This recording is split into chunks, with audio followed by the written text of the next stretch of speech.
if he comes off the couch, I want one of those couches. Can look good. But before that, I would say he is at a disadvantage because the levels of where the HRC team, Honda, Kawasaki, and all these other teams compared to where his team is, there is a difference. Looking at Hunter, he looks better than Jett. He actually looks better than Jett ever did on the 250. Can he allow Jett to see him run a 221 on that? And Jett feels like I can do 219s all day long. And then he goes to 216. And at that point, you can't make that difference up. Kenny can't drop down and go that much faster, even though he tried.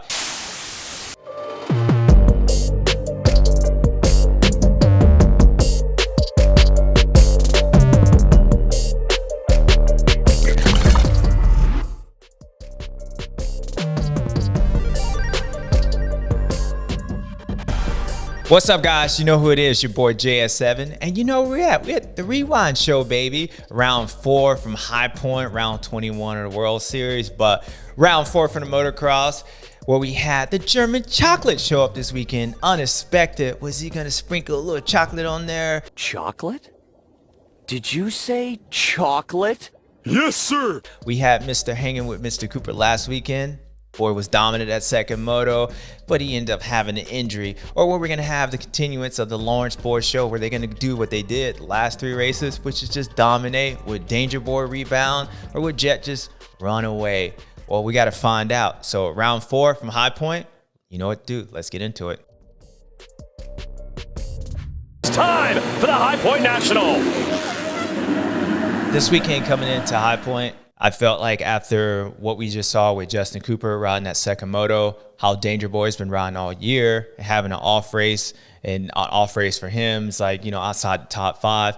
I knew coming in that those two were going to show up. They're both teammates. They're somewhat battling each other, but they're also the biggest threat to Hunter Lawrence.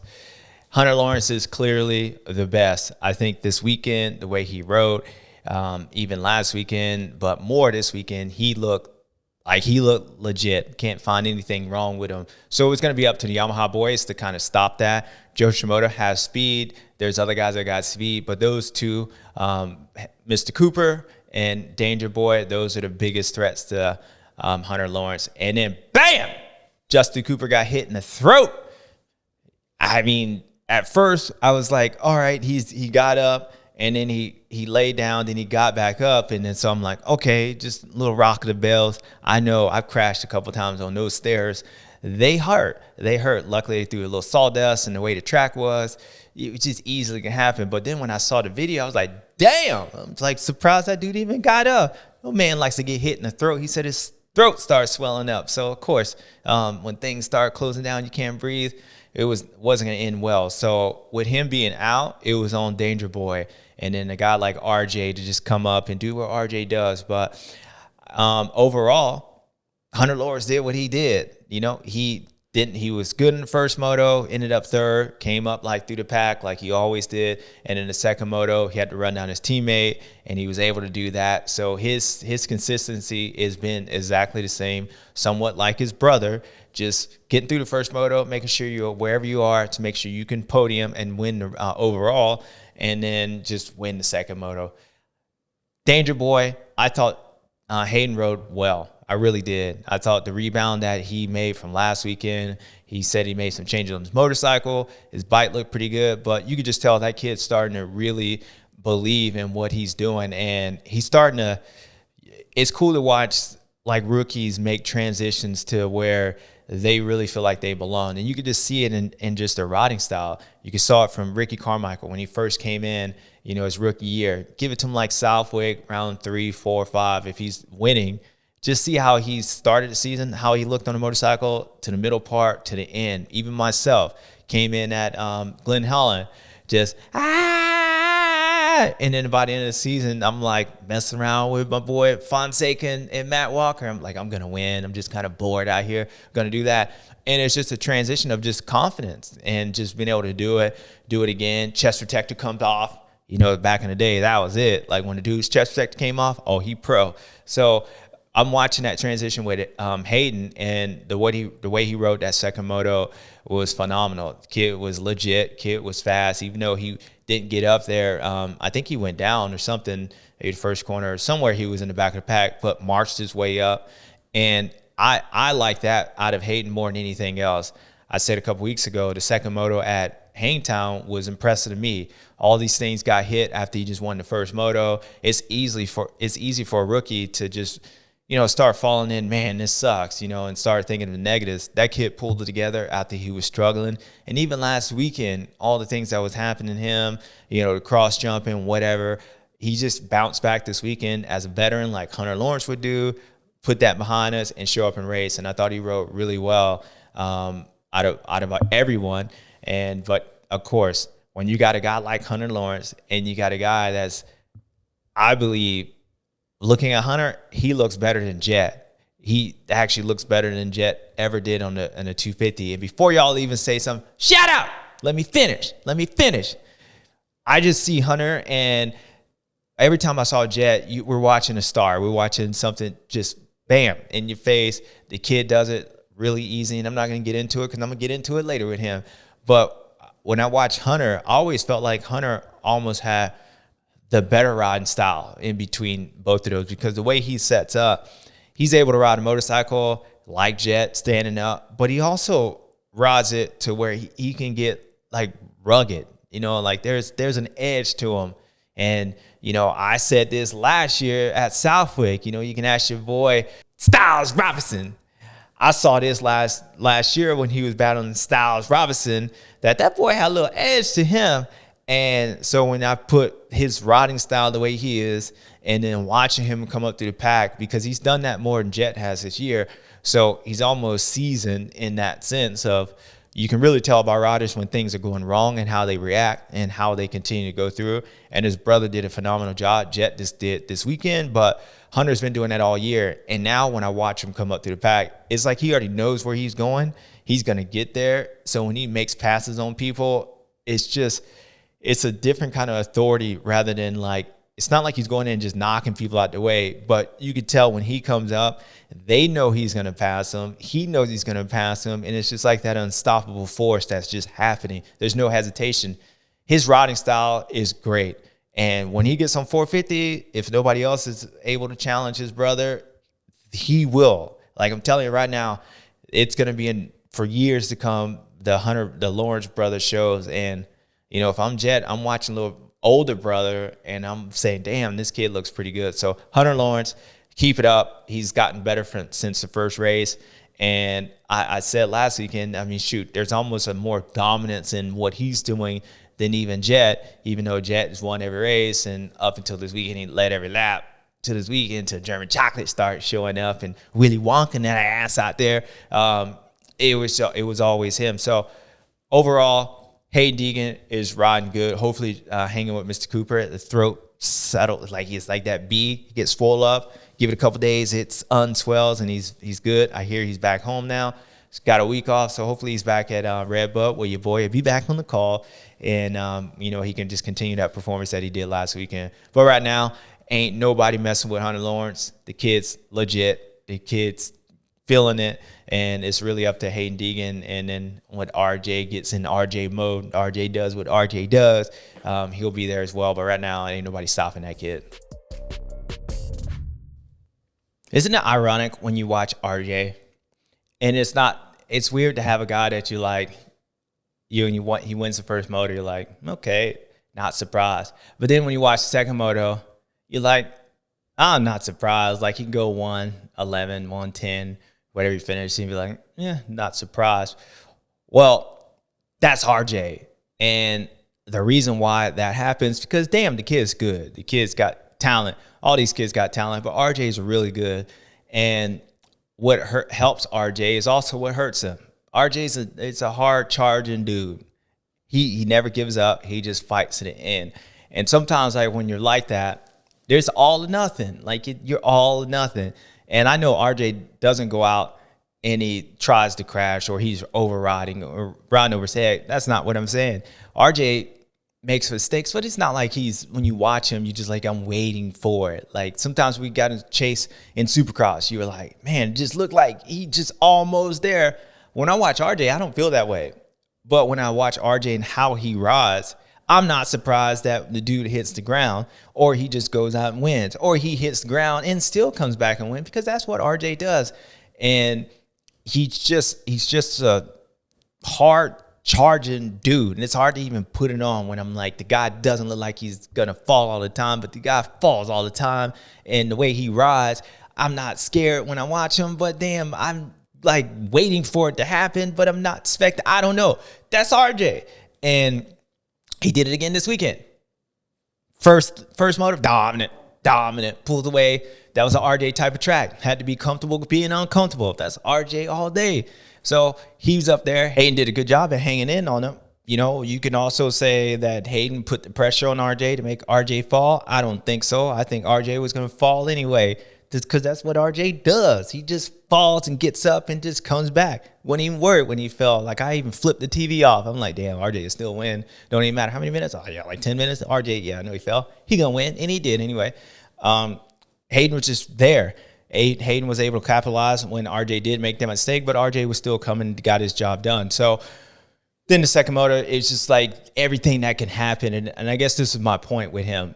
It just seems like with him, he's going to get caught in every possibility, negative possibility. If there's a first corner and pile up in that second moto after RJ wins, you can guarantee RJ's going to be in there. Not his fault, nothing. Somebody's going to fall in front of him. RJ's going to have to be there. So I don't know if he needs to do a little voodoo magic, because I don't think it's his riding, how he rides, that gets him caught up in those situations. But whatever it is, whether it's how he rides and voodoo magic, he just gets caught up in that. But RJ did what RJ did, and he was able to come back, get on the podium. RJ looked good, and RJ might do that again next weekend, and the weekend after that. Unfortunately for RJ, you got a guy who doesn't really do that just ends up on a podium.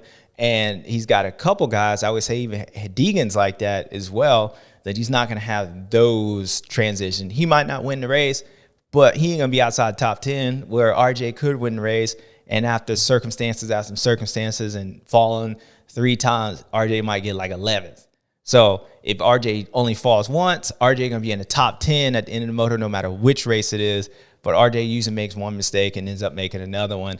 And just unfortunate for him, he's got guys that's just a little bit more consistent. So he's just going to be in that like 3rd to like 4th guy at the end of the championship, because those other guys ain't going to continue doing that. So RJ is riding better than he's ever had. The Husqvarnas look really good. You could tell in that 250 class, you could tell all the bikes that got power, and those Husqvarnas are starting to compete with them Yamahas. I'm telling you right now, this start was deep.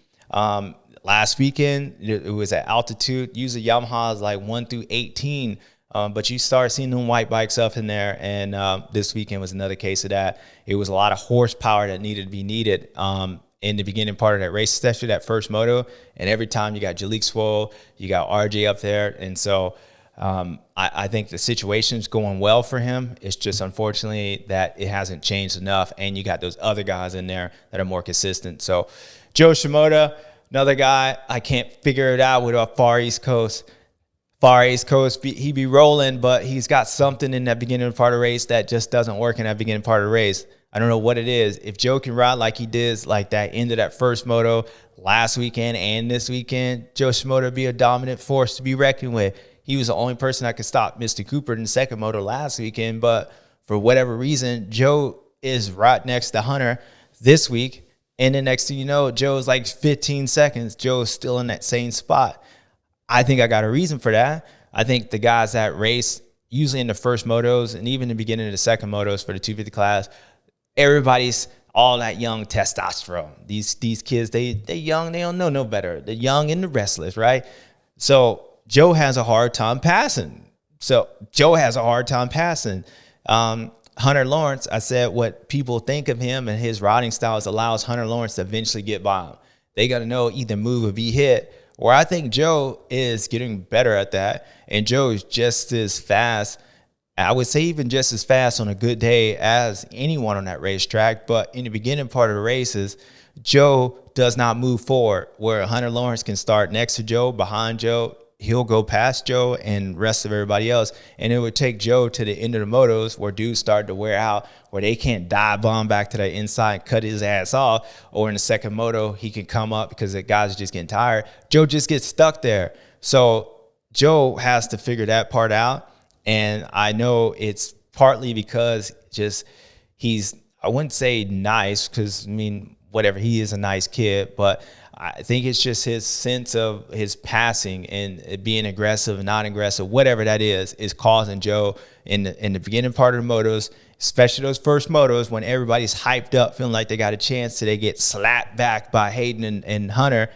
They fight him. And so Hunter Lawrence gets through him. Hayden gets through him. Joe just stays there until the end of the race. And then Joe comes up. And then you watch the end of the motor. You're like, damn, dude, where did he come from? And then you're like, okay, it's ready for Joe. Ain't no more average Joe no more. And then the second motor happens. The same thing happens. And you're just like, damn, what is it? Because it ain't his riding. I think it's because of everybody else and what they think of him. And his passing is causing him. So until Joe starts taking everybody out, he's going to have a problem, and it's on full display because Joe is riding way better than his results say, but his results say he ain't nothing but an average Joe. This weekend, we had a couple extra guys. I know Chance Hymas has been riding really well all year, but up until this weekend, it's been dictated off starts. I think he's one moto gets 17th, next moto he's like battling for third. Like he's in that group of guys that are really at the same speed. So it's really dictated off the start. But this weekend, Chance looked really well. But this weekend, Chance rode really, really well. I always had a hard time saying that, really well. Yeah, that's the blackness. Screet. Jett's got a screet. Yeah, all right.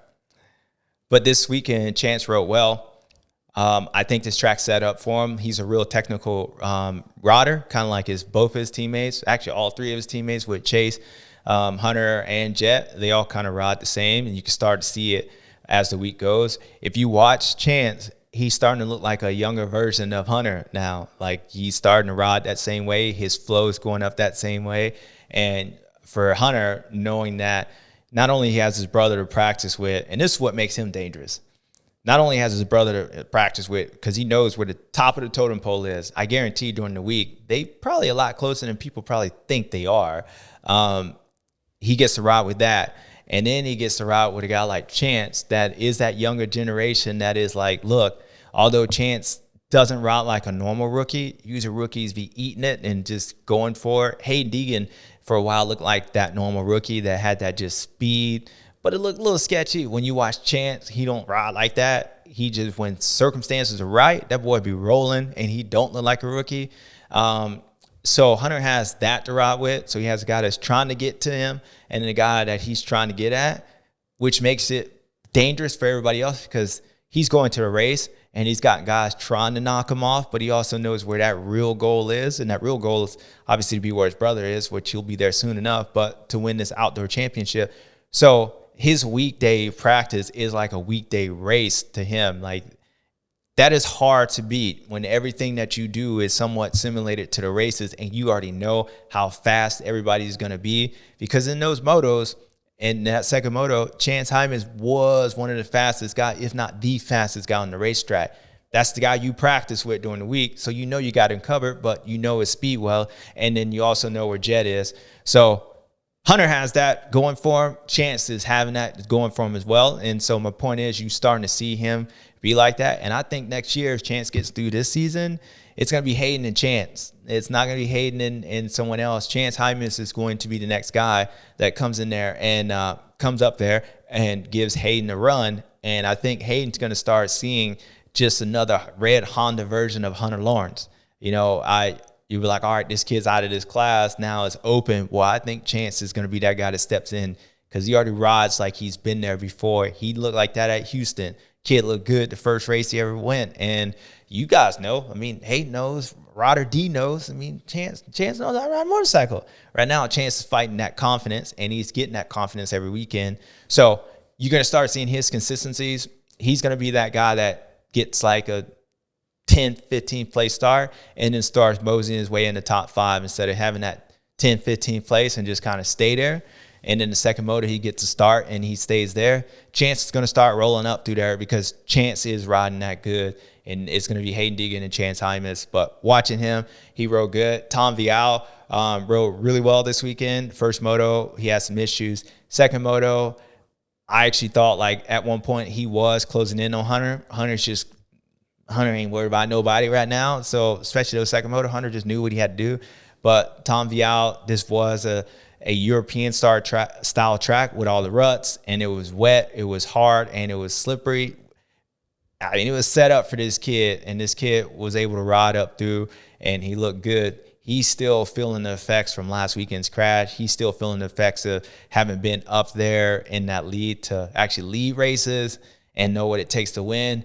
But if you give him a couple races like how he had the second moto, Tom Vial will win a moto this year, guaranteed. The kid is riding that good, and he's still just getting his feet underneath. You always got to remember, as the day goes on, he'll get better. Like, he'll always get better at the end of the day. So those second motos, he is going to be better than he did all day, and that's because it's still taking him a little bit of time to get used to the program here, especially when you have mud practices like this, when you only get like 2 or 3 laps in a mud race, when it's really muddy. You got to believe he didn't have much time on that racetrack, and then the fact that the track changed every lap but changed every practice significantly, like, it's not surprising that he rode better that second moto. I know the first one he had his own incidents. I think he went down in the first corner or second corner, but he looked good second moto. So Tom Vial, Chance Hymas, those kids rode pretty well, and I do believe both of them will get a moto win. I just think Chance is starting to – we're going to see a transition in him to where you're going to be like, damn, like, where did he come from? You know, you could see the signs now. I mean, the dude, when he's rolling in the second motos and he's up in the start, does he look like a kid that does not belong, or does he look like a kid that gets out there and is fast as hell and just haven't figured out how to do it? Kind of like what we saw Chase Sexton. It was like, all right, once he figured out how to do it, he was going to do it, and he was going to do it a lot. Well, that's what I see with Chance Hymas. His speed says he's there. His riding style says he's there. He's got all the tools, and that Honda looks good as hell. Everything's there. I think you're going to watch when this kid does win. This kid's going to be a force. He's going to be a force. So if I'm Honda, ooh, I'm feeling good. You can let go of your 450 Supercross champion and really not miss a beat. Not saying that's what you're doing, but the future is right there in Hymas, Lawrence, and that class is going to be stacked for a while. So Chance looked good. Tom looked good. Hayden looked good. But overall, you know what happens. We can say all these people look good, right? Like, they all look good. Like, damn, you know, Hayden was like, oh, nice bounce back from the first moto last weekend. You know, this cross jump in, all that, like EC hammer, dun, dun, dun, dun. Like, you were doing all that crossing up. And then you was still like, but Joe Shimoda came up and he was like, look, Joe was still just there, and Joe was still there. Then all of a sudden, Joe just popped up. But, you know, Justin Cooper was riding tough, man. He was like 3-4 seconds faster. But it's always but. And Hunter Lawrence be like, that's all they see is my butt, because I be crossing checkered flag first. And when I be crossing and I be getting, and I know my brother be out there just slinging it, and everybody be like, damn, he just playing around. Damn, Hunter ain't playing around. He be like, look, you mind control over these guys. And what you got mind control over is hit it for him, Cole. Suntan, neck's on fire. Neck burn. Hunter Lawrence, I'm tired of screaming it. I'm not even screaming. I don't even know how to get my neck burns, because it's just, damn, I'll call it like the Lawrence burn. Damn, that's all y'all do is win. That's all you do is win. Good job, kid. You looking really good. Good job, older brother, kid. I don't know. You just do what you do and you just win. I know you're the older brother in the young class, but you know what I mean. You know what I mean. Good job. The 450 class.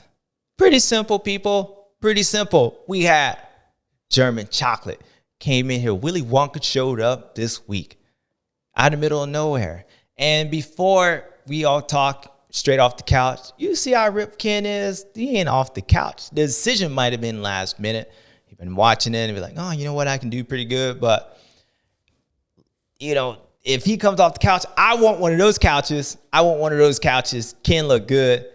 But before that, I would say he is at a disadvantage, because the levels of where the HRC team, Honda, Kawasaki, and all these other teams compared to where his team is, there is a difference. And I'm speculating, so if anybody tells me I'm wrong, keep it to yourself. I just believe that the Suzuki team's in it for maybe a different reason than Honda. Honda's in there competing to win. I think Suzuki's in there competing to get their bike better, their team better. Kyle Chisholm's out there. And Ken's bike looked okay this weekend. But as I'll talk about in a second, I can point out a few things that I say there's a difference between just teams' resources, which is going to make it hard for Ken to compete, especially on a track like this. The fact that he was that close, came off the couch, hasn't been riding, just shows how good that kid is. But you couldn't ask for a perfect scenario if I'm Ken Roczen. It was cool. It was kind of wet. This track was technical as hell, and that's what I do. I ride in a low gear so I can kind of dumb down a little bit the transition of maybe where my bike isn't as good as Jett. I can kind of make up with that by the way I ride and how talented I am. It was a perfect scenario, but Ken came out here thinking that he could win. I do know that. I do know he came out here thinking he could win. I know what he said. If I get my ass waxed, I'll look in the mirror. He's going to look in the mirror and be like, damn, that boy is pretty as hell. That's what he's going to do. But I know he didn't come in here thinking he was going to go like 10-10. That wasn't going to happen. So it was cool to see the German chocolate. And I think at this point, we all holding and pulling, wishing like somebody else gives Jett a run, because most of us and most people think that he's just playing around. There's different opinions about that. Some people play around. Some people play around a lot. There's different opinions, but I think we all wanted to find out how close to the edge this kid was on, and just whether he's just that good or the field is kind of causing that. Well, I think we got a little bit of both. The kid is just that good, and we also saw that the field is a little bit weaker on the side, where meaning some of the guys are out. And before I say it's weaker, I thought Ty Masterpool rode great last weekend. I thought if whoever was there, maybe outside of Eli Tomac and maybe even Chase Sexton, that Ty was going to be where Ty was last weekend. But coming back in this weekend, that was going to change up a little bit. I think the guys that are racing are fast. They're good. It's just when I mean deeper, yeah, you'll have the nuances of Eli Tomac goes beast mode. I think if Eli Tomac was racing, I don't know if Jett would have caught him that second moto. Don't know. Chase Sexton, I don't know if Jett would have caught him that second moto unless Chase would have fell, and that could have happened. I just think the people that Jett would have still had to pass would have been deeper, which slows them down, which allows German chocolate to get farther out. That's where I'm saying that the field it's a little bit weaker, not necessarily that these guys are going just slow as hell. Jett is still riding at an unbelievable level. He's riding just as fast that he's comfortable riding without putting himself in risk. And he was in risk a lot this weekend. Dude fell more this weekend than he has all year long. And I had to say, track was a little bit of that. Some of the things that I've kind of been seeing that I'm like, look, it's not as easy as what people think. That's a part of that. And the fact that, German chocolate was there, you had to think that you don't want, like my day is Cody Cooper comes in and ends your streak. And that's what Ken Roczen or Mark DeRuver back in Southwick comes out of nowhere off the damn couch and comes in and just beats JS. It makes you nervous. It makes you ride different. So all that being said, I believe a lot of those things were going. Jett didn't have the flow. Jett didn't feel the flow. So if you think guys that feel good in that situation, like an Eli Tomac, Justin Barcia, those guys aren't here. But you have to think there's a possibility of that not happening. And even if you had to come up through those to get the German chocolate, it might have been difficult. So who knows what happened. But all that being said, none of that happened because he was able to still come up, even though there were some mistakes. As I said, there was a part of that second moto where Jett was riding, and Ken was riding good. Like he was riding at a pace that, as we seen, let's just take today, this race, Jett struggled all day long. Jett even came on the podium and said he just didn't have the flow. Yeah, my balance was being a little off today. I got a little cross ride, try willing my way out of it, and I'm just biting me out. Well, I think there was a point in that second moto, and if you look at this lap times, I think it was around like lap 6, 7, 8. Jett decided, look, I'm business decision. I'm just going to take second place. I don't want to do it. I've struggled all day long.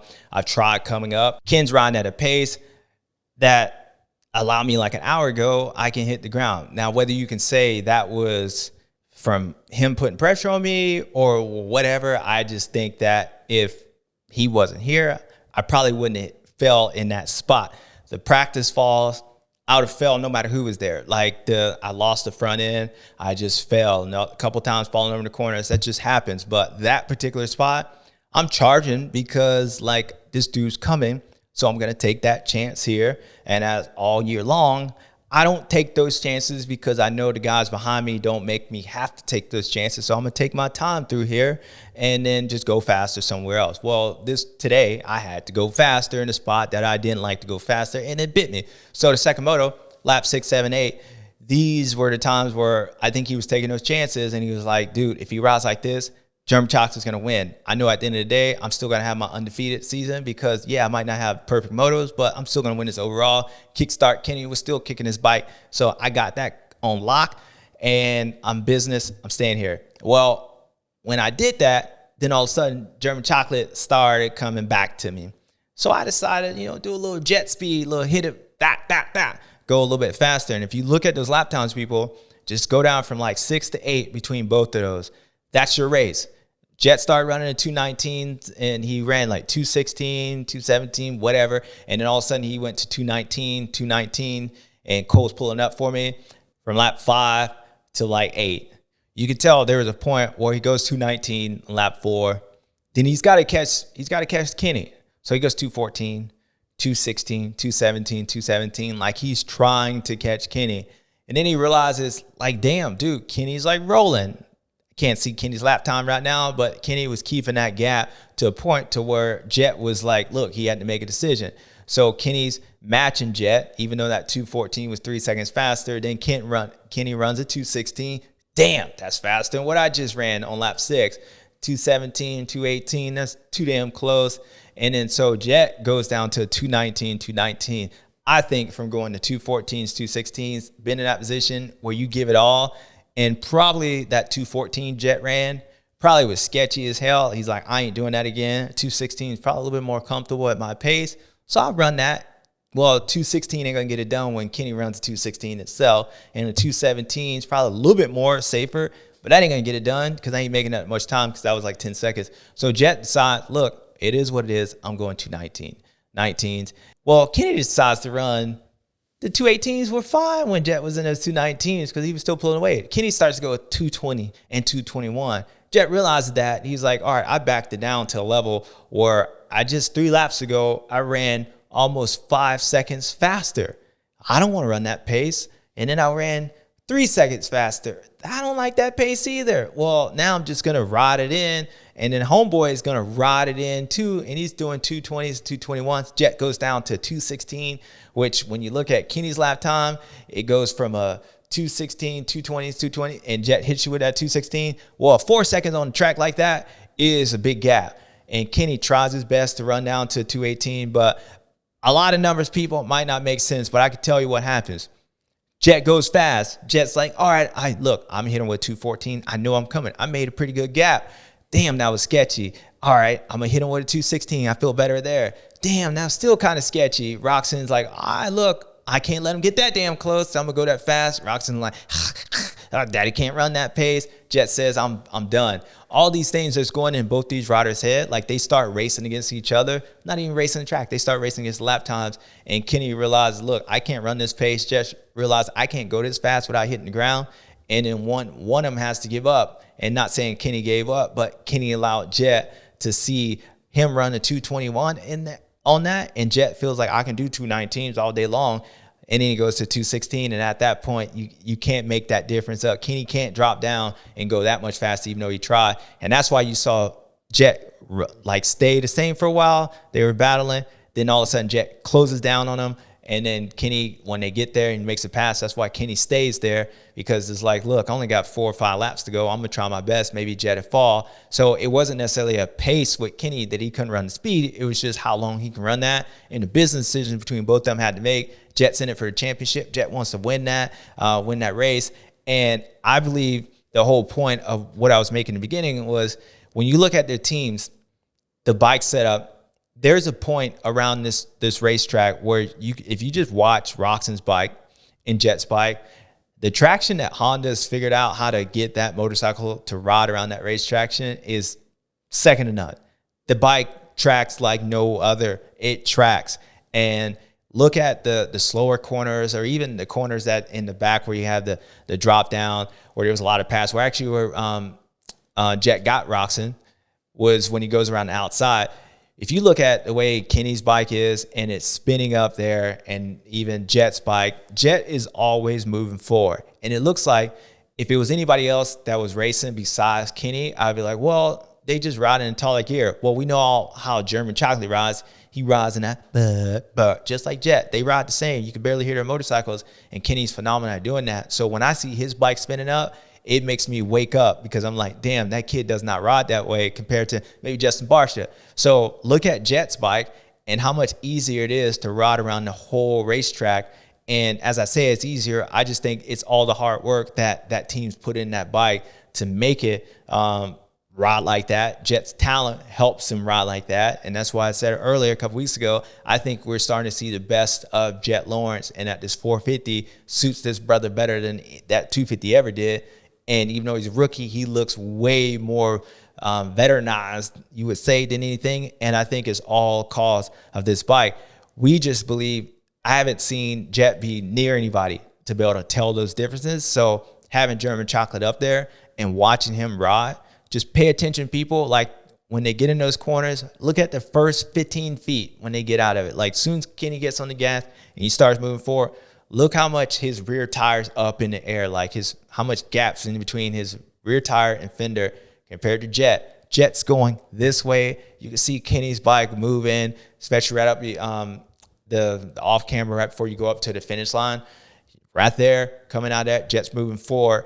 And that's the difference that I say as a team-wise. You have Honda, like they're out there, they're putting all this resources. I'm not saying that Larry Brooks and Suzuki's not, but there's different levels to this. Well, Honda's put it in there just like every other team. They've been racing, so they have all this data, and they've been practicing for this moment.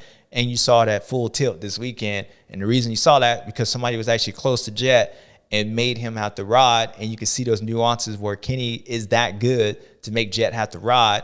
And you can see the difference between his bikes. So traction, I don't know what they did or how they did it, but them boys know what they're doing over there. And I believe if we saw a Kawasaki, if Kenny was racing the Kawasaki, it'd be that same way too, just different levels. And that was a big emphasis of why I believe Jett was still able to get around Kenny, and Kenny had a hard time. He had to go compete against that as well. So nonetheless, German Chocolate did an amazing job. It was cool to watch him come out there, and the kid's got damn talent. I want one of those couches. Kenny, give me that couch. So overall, all that was dictated because Jett is so damn good. And even though Jett was assigned, look, I'll figure out another moto. Roczen opened that door. Jett kicked that bitch in and came up and made that pass and just rode off and did what Jett did and just won. So it was good to see. I think Jett learned a lot this weekend. I think Roczen being at the race is going to make Jett a better racer. And I'm not going to sit here and say, well, if this guy was here, this guy would have beat him. Because if that guy was there, he might still get beat. I just know things would have been different because Jett would have had to pass more Roczens. He'd have passed more Dylan Ferrandises if all the guys are deep in the field. And Ty Masterpool is on his form as he was last weekend. So it was just a different scenario. Adam Cincerello rode really good. AC was phenomenal. I thought this was the best I've seen him ride ever, really, ever in 450. AC ride like that, bro, you're going to have victories. I ain't going to lie. Dude was there. Like, dude was riding good. And it wasn't that AC was going faster, which he was going faster, but AC looked like he was there to fight. And I don't know why or what happened between last weekend and this weekend, because the track was sketchy as hell. And if you know Jett's falling, then it must be pretty damn hard. So I can't say that the track was just easy and it was a lot different from last weekend. No, I mean, they both had these gnarly ruts. I think last weekend's track was maybe a little bit more sketchier because the ruts got hard. But as the day got worse, and you consider what AC's been feeling and dealing with all year with the arm, I just didn't see this one coming in the sense of, like, I don't know what happened. I can't say that the track is why AC rode good, which is a good thing for AC, because if I can't see it, then maybe he knows what it is. And whatever that is, I just know it ain't dictated off that racetrack. His bike has looked pretty damn good all year. I think AC is starting to feel like AC himself, which is a good thing. So AC, keep it up, dude. You've been riding like solid all year. I said last weekend when you battled with Master Pro, he was riding damn good, that you were riding really well. And this weekend, I would say German Chocolate was doing what he did. Of course, kid's good, but you rode solid, kid. Like, you rode good. If you ride like that, you are going to win. If Ferrandis rides like he did the last half of that moto, maybe he's going to have more people betting on him this weekend, you know, for the NXT's bat.com/JS7. Maybe he'll do that because Ferrandis came out of there. But if not, you know, it was good to see him. When you watch Mark Spinks ride, his linkiness, and the kid's talented. And I didn't realize how young Tom Massapool is. Kid's got a future still. But the way he rides like a Travis Preston. His legs. This track set up well for him. Last weekend set up well for him. The 450 will set up well for him. Ty rides like a privateer. And I don't want that to be a negative, but Ty rides like a privateer. So I could see March Spink being more consistent throughout the whole year, even though he's a privateer. And even though I would say that Club MX Yamaha team, that's Yamaha's, I guess, second pride of joy besides their factory team. Like, they get stuff. I don't know how much they put in work on the 450, but considering that nobody's there on the 450, I'm sure Yamaha had some influence on him going up. March Bank, that is. But you're going to see Garrett be more consistent all year long, where I do think tracks. And even though Ty rode probably just like he rode last weekend, I would actually probably say Ty probably himself rode better this weekend than he did last weekend. More confidence, believing that he could be there. But a difference between last weekend's track and this weekend's track was the mud. This weekend's track was somewhat similar to last weekend as far as how those long ruts had the slower speed, bike moves. The mud on the bike keeps that thing down. So it almost eliminates the fact that what Ty had last weekend, being able to ride and the bike being a little bit softer, the mud being on his bike, the weight on his bike, and the reason this soil was sticky in the ruts, even though it had hard base, was pulling Ty's bike down. So he wasn't able to ride in that spot as much as he could last weekend, because if you remember, last weekend, it was in the slower parts of the racetracks that he was good. When he got high speed, and this is where I say that the factory suspension is better. When you get in those high speed circumstances, factory suspension is way better. It holds up. That's why the thing is rigid, but it keeps you from bottoming out. Well, this track was eliminating that part. It was making it more like he was riding in those high speed situations last weekend, not because of speed, but because how much weight the soil was pulling down on his bike. So it eliminated the fact of that bike moving and being soft, which was more of a negative this weekend. That's why Ty didn't ride as good as he did, or didn't finish as good as he did last weekend.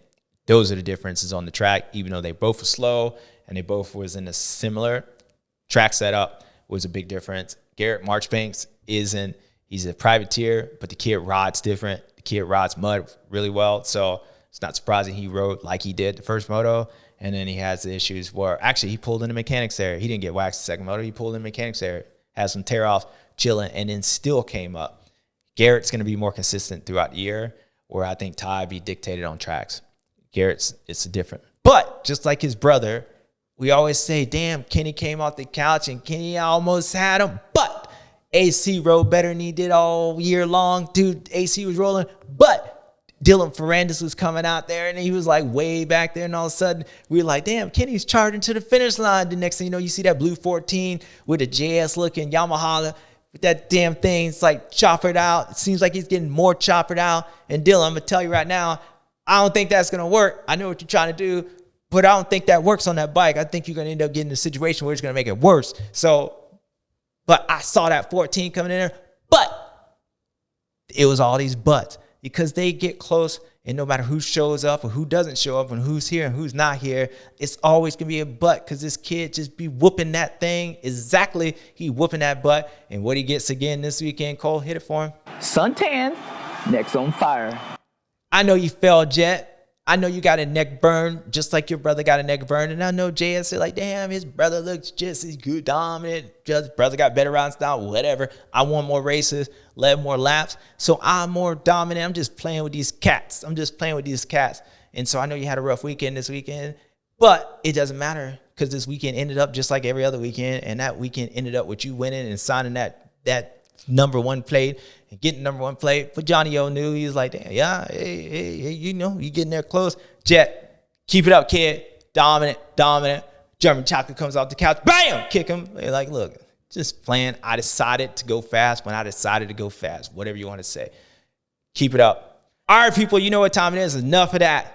Jett Lawrence, congratulations. Hunter Lawrence, congratulations. Joe Shimoda still trying to pass that cat, and then he still shows up. Danger Boy still dangerous as hell. You know what time it is. My favorite time, your favorite time. Stews and Stews. We'll be right back.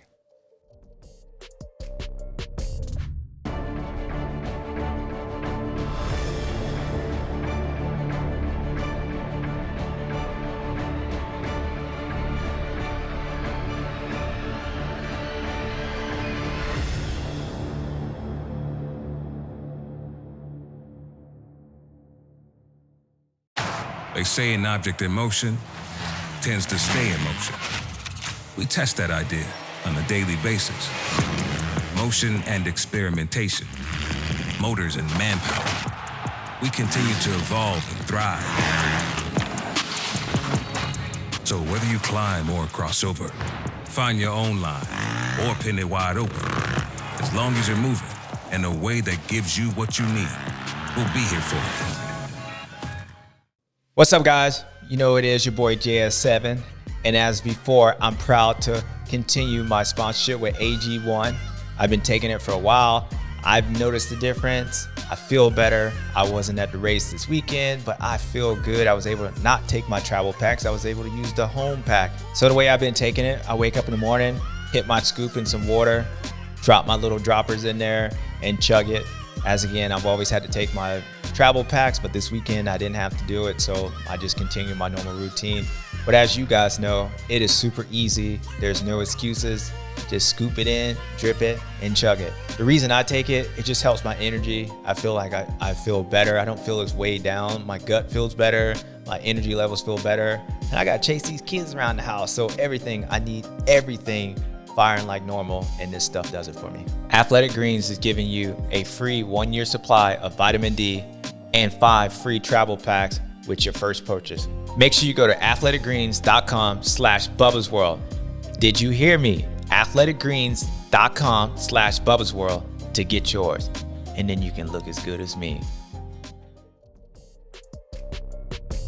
All right, people, you know what time it is. My favorite time, your favorite time. Oakley, Stewed, and Stewed.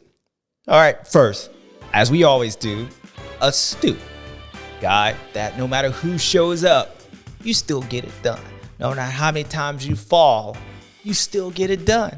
No matter how many people be like, look, he's coming back. He got a couch. He's got a beautiful couch. You still get it done. That's a definition of a stew. Just no matter how much stuff goes, just unstoppable. It's unstewable. First, Hunter Lawrence. Just like last weekend, of course, we talked about you first, so we can let you go. Sometimes the older brother needs to go first. Somehow the older bear is sweeter the juice. Blacker the bear is sweeter the juice. I don't know, but you know what it is. Hunter Lawrence, you and Stu, riding phenomenal, dominant. Just know it's gonna happen. Your style's impeccable. Like Mike Tyson, I'm gonna eat your children. I might not be a Stu. I haven't been anybody, but hell, whatever. You just Stu. Hunter Lawrence. Just made it look easy. Kids riding good. You a Stu. Now your brother, Jett Lawrence. You a Stu. I don't need to say that much about you, but you had trouble. You had trouble this weekend. It was tough on you. You fell over. You got up. You fell over. I thought you flipped numbers. I thought it was number 3. I don't know. You were just having some issues. Was that because of German chocolate and the Willy Wonka factory coming? I don't know. Who knows? But at the end of the day, you showed up when you had to. And you was going to be like, look, I'll just let him have it. Then you say, I ain't going to let him have it. And then German chocolate said, I almost had it, but then he knew he wasn't going to get it. And that's the definition of the stew, which is exactly what you is, Jett Lawrence. You a stew.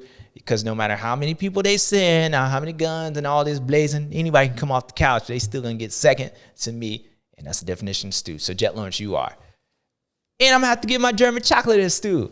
You just came off the couch per se, what they say. And as JS says, I want one of those couches. Damn, like if it's that easy, where you get it? You know, like, I don't know, is that bitch on layaway or something? Like, where do you get it from? Home Goods? I don't know. Amazon? Look, people, look, don't buy anything unless you see 30 days or less. Lowest price in 30 days. That's my shopping. Amazon, I don't know. But whatever that couch is, German chocolate, was good to see you back. And I hope this brings you back for some more because I know you Roczen pretty damn good as well. And I know you like Red Bud. Red Bud, what up, people? Your boy will be back. I missed y'all this weekend.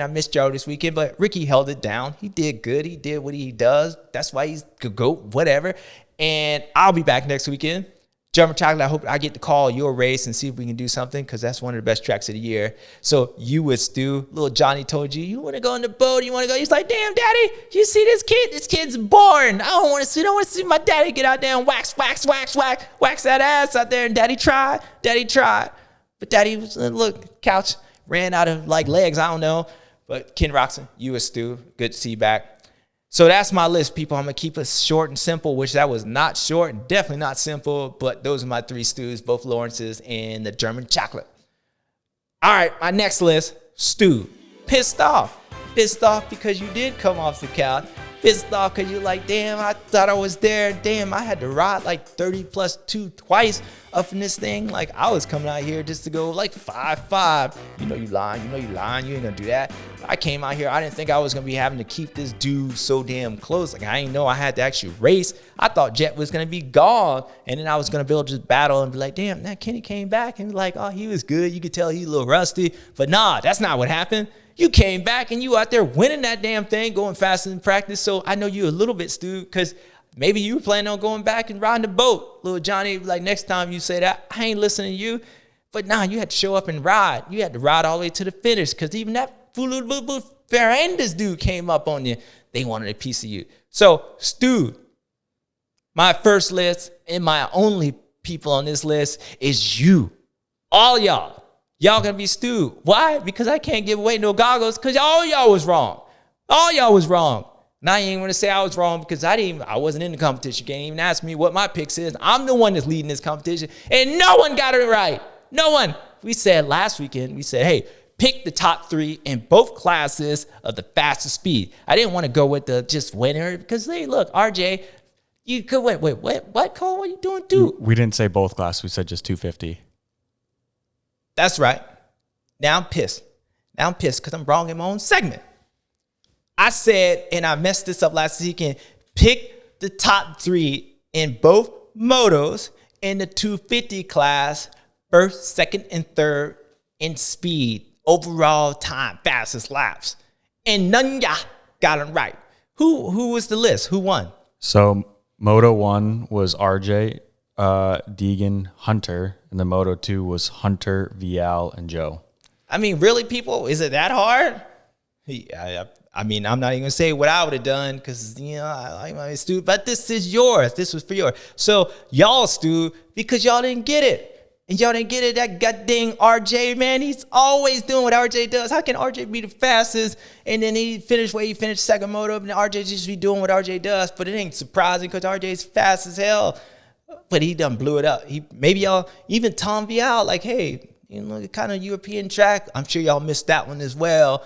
But nonetheless, y'all didn't get it. So y'all stewed. So I don't know if Cole didn't tell me about this weekend's prediction. Oh, you know what? Y'all definitely going to be stewed because we ain't racing. So that's it, people. The riders ain't stewed because everybody got out of there healthy. And look, y'all know who the stews are. So look, until next time, y'all going to have to wait. But that was it from this list. So my stews, Jett Lawrence, Hunter Lawrence, and the German chocolate came out. Can he come back? Can he come back? Can he come back? Little Johnny tell him he can go on the boat this weekend. Daddy's going to be racing in Red Bud next weekend. And then y'all people, y'all stew. I mean, how y'all can't get that list right? I mean, it's damn simple. It's simple. I actually had extra goggles because I thought many people would get it right. But you know what? Until next time, maybe y'all can do it then. All right, people, that was it from round 4. Where you saw, again, just like the round previous 3, you had the Lawrence brothers. They were a little bit more action, but not enough action. It got a little closer, but it wasn't close enough because those guys did what they did. We had the German chocolate sighting. Germany. It's an Australian, you might as well call it an Australian series, overseas. It is a World Series. But that was it from round 4 at High Point, round 21, where, again, you saw who you saw. And until then, y'all will see me next time. And I can't believe those people didn't get it right.